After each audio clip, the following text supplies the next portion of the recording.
Welcome students. Now new chapter जो आपके पास आज हम करने जा रहे हैं permutation and combinations. Permutation and combinations जो हमारे पास 7th चैप्टर है, परमुटेशन कॉम्बिनेशंस और बाइनॉमियल एक ही यूनिट है। नाउ इससे पहले हमने अभी तक सेट्स, रिलेशन, फंक्शन, ये आपके पास प्रिंसिपल ऑफ मैथमेटिकल इंडक्शन और आपके पास कॉम्प्लेक्स नंबर और क्वाड्रेटिक इक्वेशंस, और लास्ट टाइम हमने जो खत्म किया वो आपके पास लीनियर इनइक्वालिटीज। नाउ नेक्स्ट जो हमारे पास टॉपिक, बहुत इंपॉर्टेंट टॉपिक है, permutation and combinations. Permutation and combination पहले आपके पास ये आपके पास फैक्टोरियल क्या होता है, फैक्टोरियल क्या होता है, ठीक है। फैक्टोरियल आपके पास होता है प्रोडक्ट ऑफ, जिसे आपके पास n फैक्टोरियल लिखूंगा मैं, n फैक्टोरियल क्या होता है, ये आपके पास product of first n natural number क्या होता है।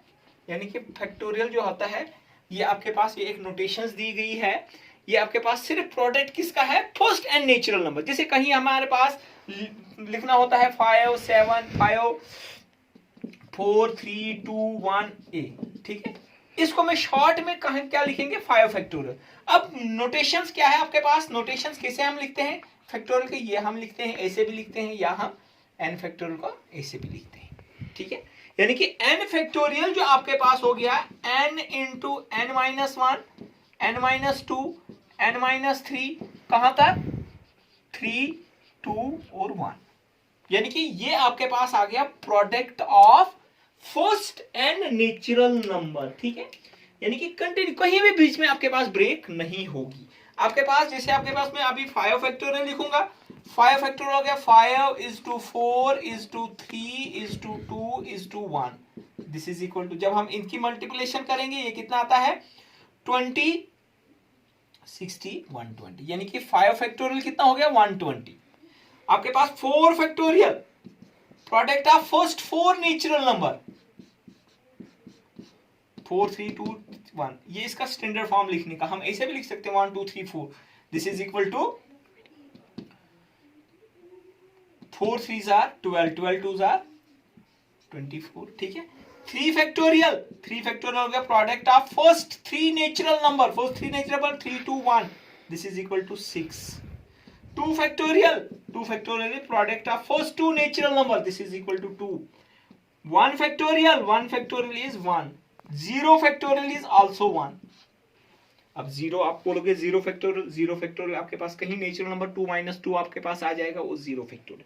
अब 0 फैक्टोरियल आपके पास 1 कैसे आएगा, देखिए आपके पास अभी 0 फैक्टोरियल को हम साइड में रखेंगे।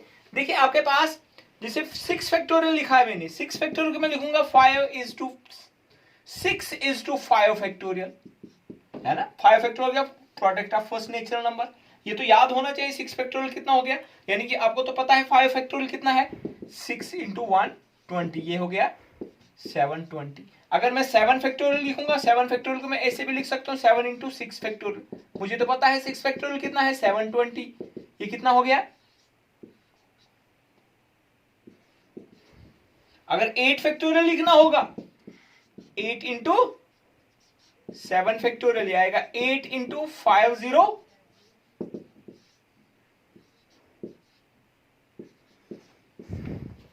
ठीक है। इसी 9 फैक्टोरियल को मैं लिख सकता हूं, 9 factorial is 9 is to 8 factorial, है ना। Product of first 9 natural number, 10 factorial हो गया product of first 10 natural number. लेकिन ज्यादा हम मल्टीप्लाई नहीं करते हैं, हम यहीं पे इसको छोड़ देते हैं, 9 फैक्टोरियल को 9 is to 8 लिखेंगे, क्योंकि इसी बहुत ज्यादा बड़ी मल्टीप्लिकेशन अगर कहीं हमें जरूरत पड़ेगी हम कर लेते हैं। देखिए आपके पास ऐसे आपके पास 1 फैक्टोरियल जो आपके पास आ गया, इसको लिखूंगा मैं आपके पास क्या 1 is to 0 factorial.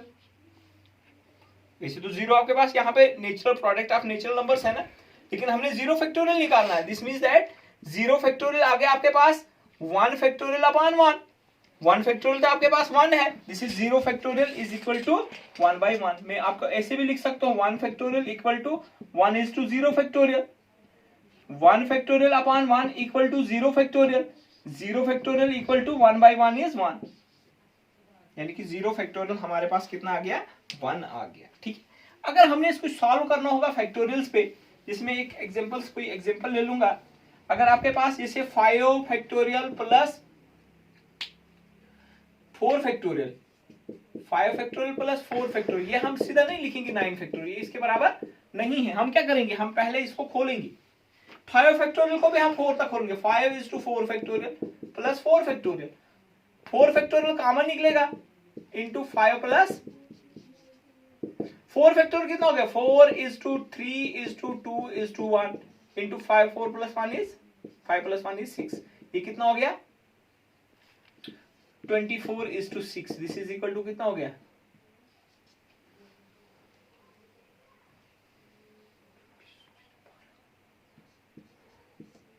Nine factorial तो नहीं आ गया, 9 फैक्टोरियल हमारे पास बहुत ज्यादा होता है ना।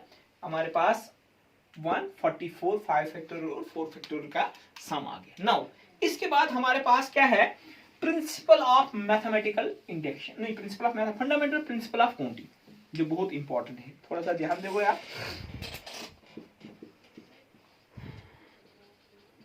फंडामेंटल प्रिंसिपल ऑफ काउंटिंग क्या है, फंडामेंटल प्रिंसिपल ऑफ काउंटिंग।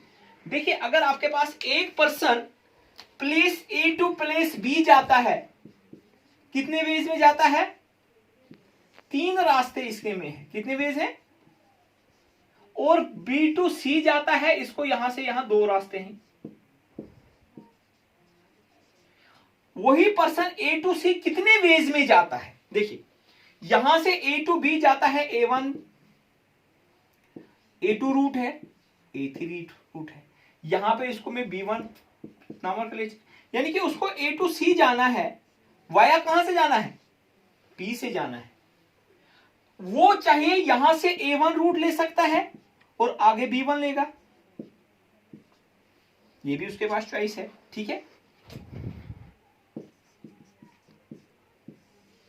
दूसरा आपके पास या तो A1 A2 लेगा, आगे भी आपके पास B1 ले सकता है, या आपके पास A3 लेगा, चॉइस है, B1 लेगा।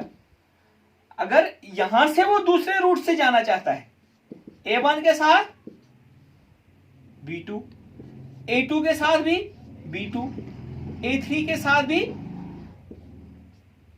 अब कितने वेज में, 1 2 3 4 5 और यानी कि 6 वेज में वो A टू C पहुंच सकता है वाया B, है ना। दिस मीन्स दैट अगर यहां पे आपके पास A से B कितने वेज में है, 3 है, B टू C कितने हैं, then by fundamental principle of counting 3:2 ways में, 2:3 वेज में हो गया, 6 वेज में वो, यहां पे भी वो 6 वेज में पहुंच गया, है ना। अगर आपके पास ए जो टास्क आपके पास 3 वेज में है, ए जो आपके पास टास्क करता है वही टास्क सेम करता है 2 वेज में, सेम टास्क वो करता है 3 वेज में, और सी टास्क करता है 4 वेज में, देन बाय फंडामेंटल, या 2 वेज में ही करता है, then by fundamental principle of counting जो है, ए बी और सी कितने वेज में करते हैं, 2:3:2 वेज में, कितना हो गया 12 वेज में आपके पास वो काम हो सकता है। यानी कि आपके पास फंडामेंटल प्रिंसिपल ऑफ काउंटिंग जो है, अगर आपके पास एक इवेंट अकर इन आपके पास m डिफरेंट वेज में है, एक इवेंट आपके पास जो अकर होता है कितने वेज में, m डिफरेंट वेज में, then following the events, other जो आपके पास फॉलोइंग इवेंट है वो होता है n वेज में, then by fundamental principle of counting जो आपके पास है वो क्या होता है, m/n वेज में होता है। प्रिंसिपल ऑफ काउंटिंग क्या है हमारे पास, अगर आपके पास कोई event, if an event can occur in m different ways following which another event can occur in n different ways, then the total number of occurrence of the event is given by the order m/n ways में। अगर आपके पास ऐसे, अगर आप एक event, if an event in occur in m different veg following another event occurs in n different ways and third event in occur in p ways, then the total number of occurrence जो आ जाएगा m is to n is to p ways।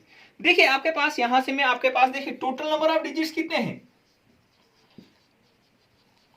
Total number of digits हमारे पास हैं 10।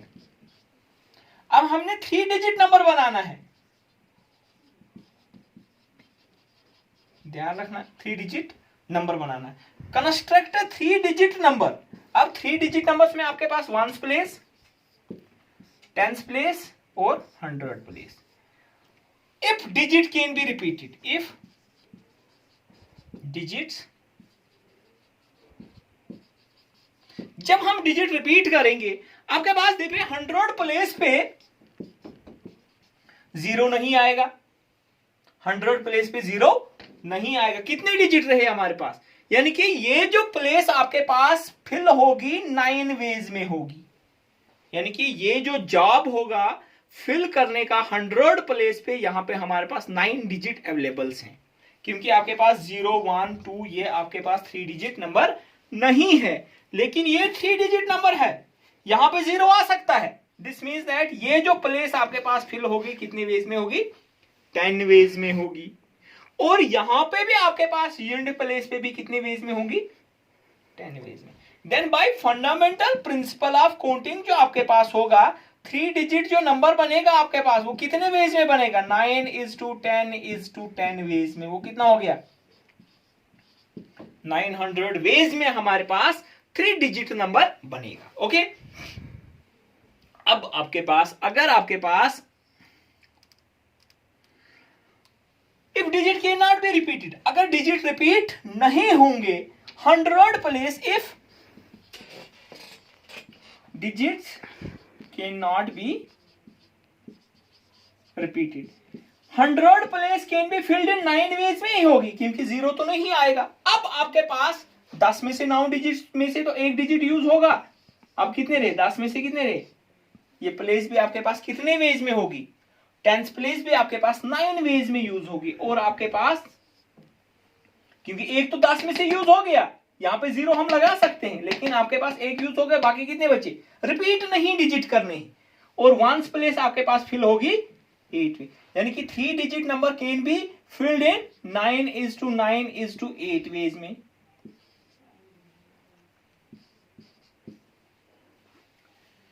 ठीक है, 648 veg में। So students, अब हम इसी बेस पे आपको क्वेश्चंस करने हैं, आप भी प्रैक्टिस करोगे।